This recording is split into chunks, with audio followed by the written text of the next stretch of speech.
Inmate George Rivas was executed tonight for the December 2000 murder of Irving police officer Aubrey Hawkins.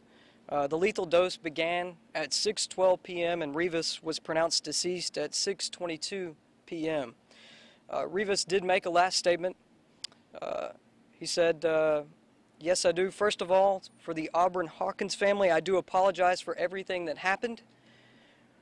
Not because I'm here, but for closure in your hearts. I really believe that you deserve that. And to my wife, Sherry, I'm so grateful you're in my life. I really do love you dearly.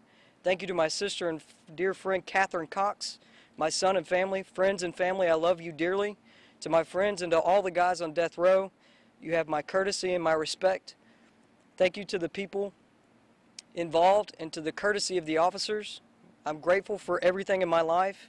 To my wife, take care of yourself. I'll be waiting for you. I love you, God bless, and I'm ready to go. That's when the lethal dose began, and again, he was pronounced deceased at 6:22 p.m.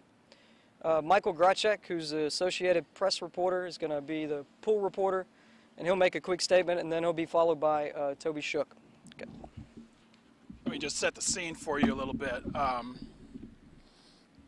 Rivas was lying on the gurney, warden is at his head, chaplain is resting a hand on his right leg.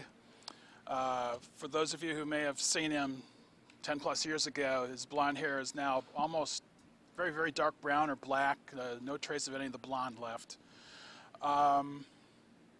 We walked in, he looked at us as we were walking in. When the other side of the chamber was open for his witnesses, he nodded and smiled, and then he grinned, kind of mouthed, "I love you," to his wife, who was there. When the warden asked him if he had any final statement, he spoke very firmly. No trace of animosity or angst, no mumbling or stumbling, and he just seemed to be quite firm in what he was saying. When the statement was over, he began mouthing several times to his wife, "I love you, I love you," and he gave her a big smile as the drugs just began to take effect. Then he closed his eyes and began snoring. He snored maybe 10 or 12 times before there was no obvious movement. And about 5 minutes later, a physician came in and examined him and pronounced him dead at 6:22. G as in George, R-A, C, Charlie, Z zebra, Y, K. Thanks.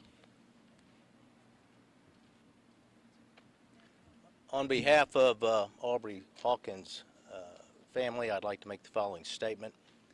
Today is not about George Rivas. Today is not about the death penalty. Today is about justice for Aubrey Hawkins.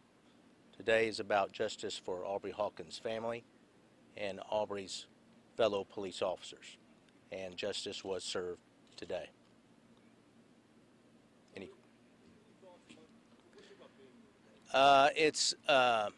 It's closure into this particular case. I think what makes this different from other cases is the fact that there are other defendants involved in this crime that are still in the process.